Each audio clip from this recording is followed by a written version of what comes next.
I'm looking for the rocks that are flat and aren't super hard. They're kind of, I don't know, they feel like sandstone, and they don't have a real ting-ting sort of sound, a ting-ting sound to them. Whoa, what is that? Avery, just throw them over if you can. Interesting. Whoops. Yeah, that sounds all right. Yeah. It's a good time. No. It's already going your way. You guys are being slightly counterproductive here. What are you doing? Avery, just let it go. Oh, they're trying to get the flip-flop. Being very productive in getting the flip-flops. Throw rocks at it. All right, got all my rocks from the river. You can see the different sizes and shapes. To make this, really all I'm gonna try to use are things that, you know, pretty much everyone has or can get fairly cheaply. This is a cheap Harbor Freight belt sander with a pretty aggressive belt on it. Some steel wool to polish up the rocks when we're done. A couple of cheap files. Right now, first thing I'm gonna do is pick which rocks I'm gonna use and try to make them flat on at least one side, but preferably both sides.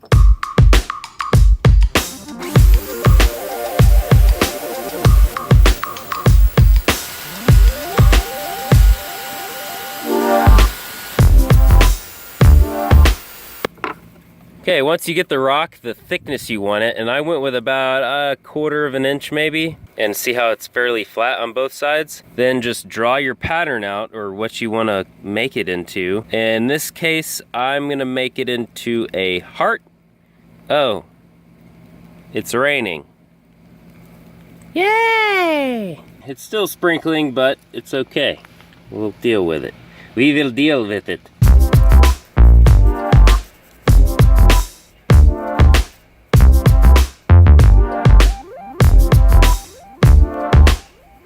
Alright, there's our heart, and what I'm going to do is just run the belt sander and try to get off as much of the outside material as I can.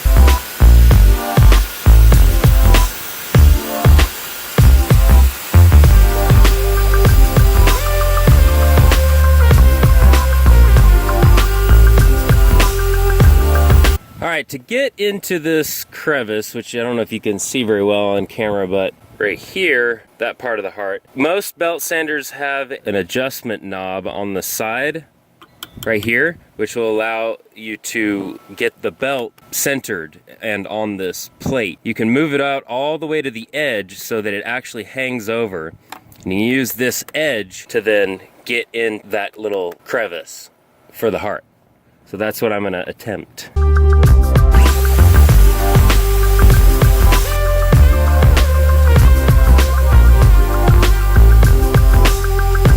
Okay, once you get the shape roughed out like this, then you can go back with the files and clean up inside these edges.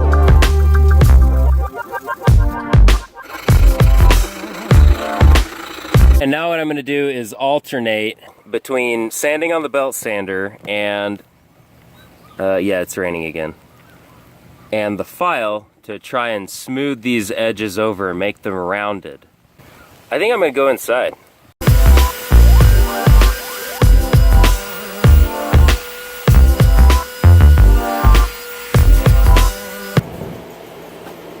Here's my baby, Joanna. Hey! Oh, gosh.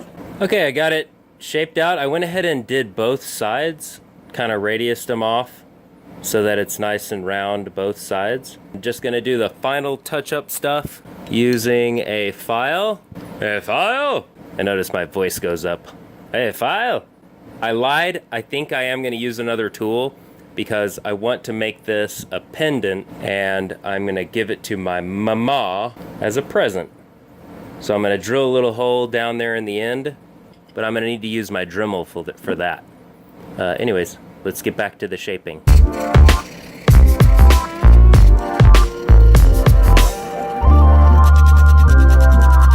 I'm done with the shape, so now what I'm gonna do is give it a good sandly sand with some sandpaper.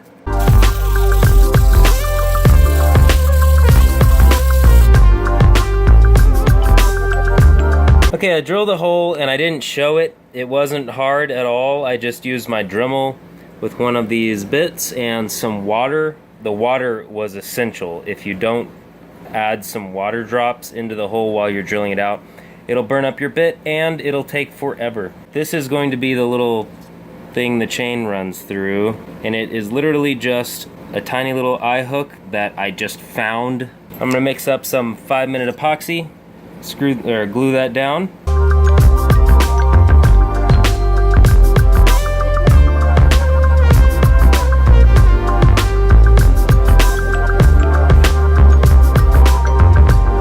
While we're waiting for that to dry, we can go ahead and see how Joanna's doing.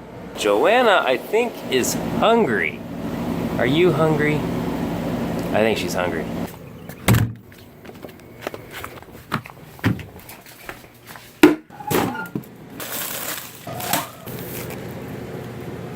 Fish sickles.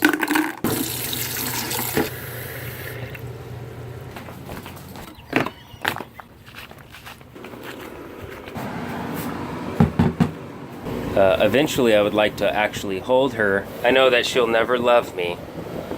She may tolerate me one day. No. Fishy, fishy.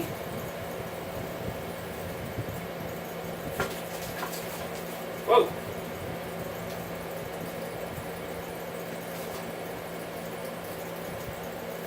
Yeah.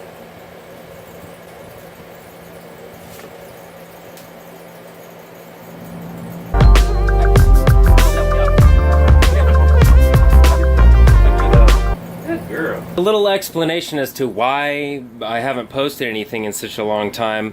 Well, I'm working on a piece that is by far my most complicated. It's the most epic thing I've ever made. One could say it's even my magnum opus. One could say. And I'm going to show you just a tiny sneak peek, but also if you want to see a little bit more, I do post some pictures on the Instagram, and my Instagram's right there. Oh. Nice. That's very nice. This is also a collaboration. It's a collaboration between me and Geeksmithing. Go check him out. Great guy, cool channel, man. He makes some incredible stuff, so go ahead and check him out. That's him. I'll put a link to him in the description. He's gonna be 3D printing a few pieces to this piece, and also doing some of the electronics and programming for the Arduino. Just to let you know, it's gonna be awesome. Bye-bye, Joanna. Going inside. All right, I was gonna take this inside and paint it, but I decided to try something else, and I think it's gonna be cool. This is called Rub and Buff Silver Leaf. It's like a metal-infused wax paste, and you just put a little on your finger, like just a little bit, and then you just rub it on with your finger. Once you rub it all in and buff it, then it will look kind of like metal, actually. Like, very much like metal. Just using a Q-tip to finish it off, get into the tight spots. You